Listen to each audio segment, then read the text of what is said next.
And I am very pleased to introduce you to Brenda Danilowitz, who is Chief Curator at the Josef and Annie Albers Foundation, where she became curator in 1989.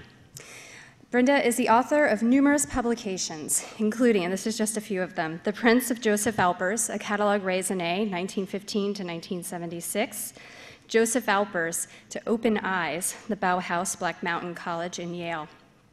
And she is also the editor of Annie Albers' Selected Writings on Design, and she has edited the English translation of the correspondence between Kandinsky and Albers from the 1930s, which is about to be published by Hudson Hills any day now, so definitely look out for that. She has organized several exhibitions on the work of both Alberses, most recently Annie and Josef Albers' Latin American Journeys, and Color and Light, Josef Albers' Homage to the Square. Brenda has lectured widely and published essays and articles on the works of both Josef and Annie Albers, as well as on contemporary South African art and artists. The title of her talk today is Josef Albers, From North Carolina to Mexico and Beyond.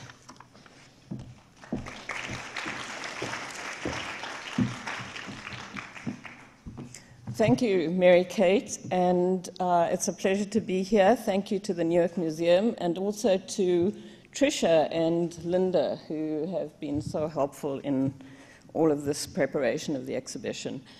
And also thank you to the audience, because as I hope you'll find out by the end of my talk, the audience is a very important part of this. So thank you for being so patient and so attentive. Also, one sort of caveat, and that is I'm not going to be talking about Josef Albers in color today.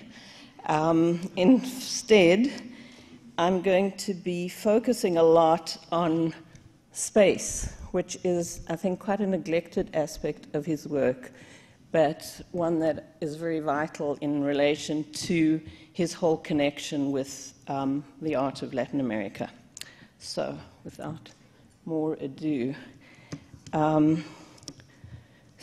Josef and Annie Albers arrived in the New World on the eve of Thanksgiving 1933.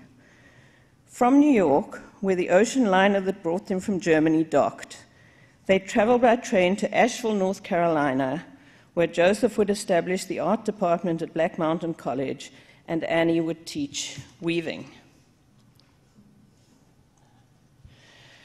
Their lives as artists in Germany had come to an abrupt end with the closing of the Bauhaus the previous April.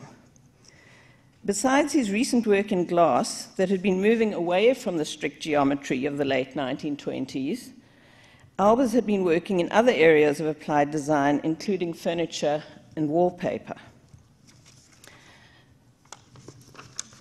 Cut loose from his institutional moorings, first in Berlin and then in the United States, he turned to an earlier medium, printmaking, that required fewer resources.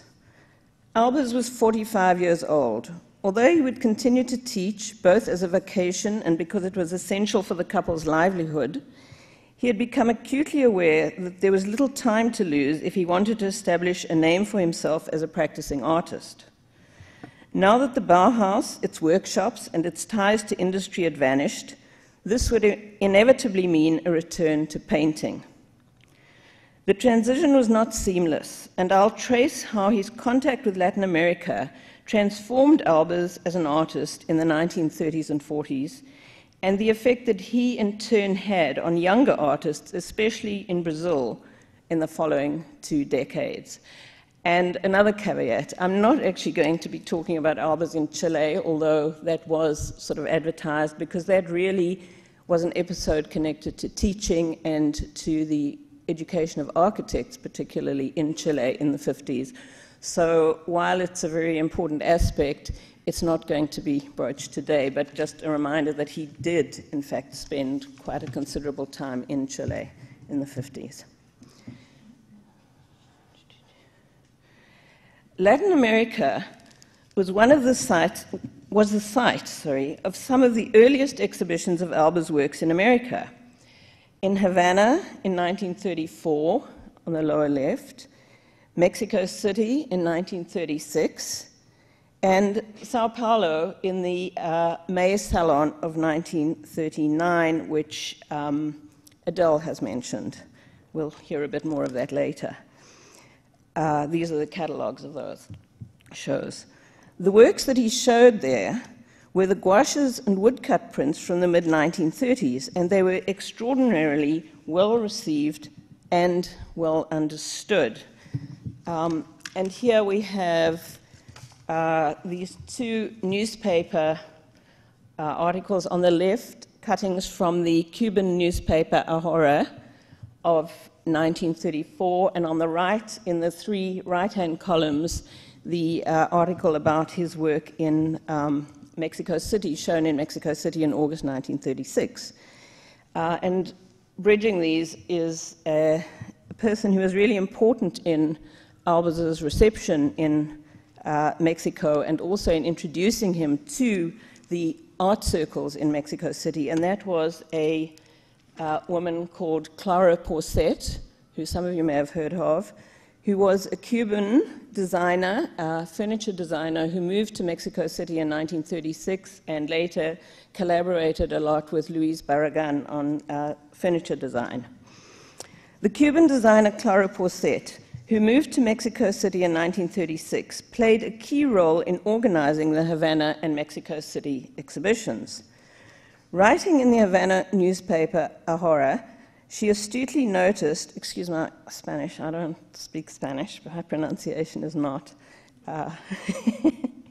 leaves much to be desired. She astutely noted that Albers's two-dimensional works, works like this, which were the ones that were exhibited,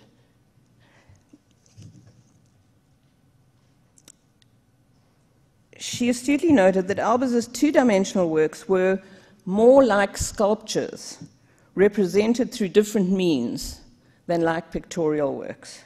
And that's quite important.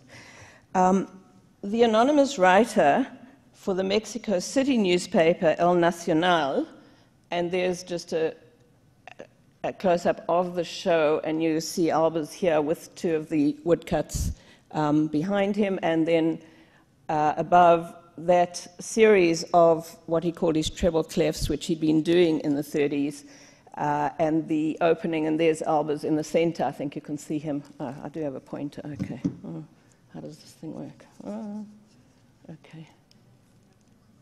Oh. I pointed this way. Oh, it's this one. I'm a little technologically challenged. Is that the word? Huh? This way. Okay. Okay, there he is. I'll be better at it next time. So the writer in the El Nacional described Albers as one of the founders of abstraction, whose complex works combined musical sensibility with mathematical abstraction. And this actually was a big surprise to Albers as he wrote to Kandinsky, because being in Mexico City, and of course seeing particularly all the social realist works in Mexico, he completely expected his work not to be understood there. So he wrote about how astonished he was at the extremely positive reception that he had in Mexico.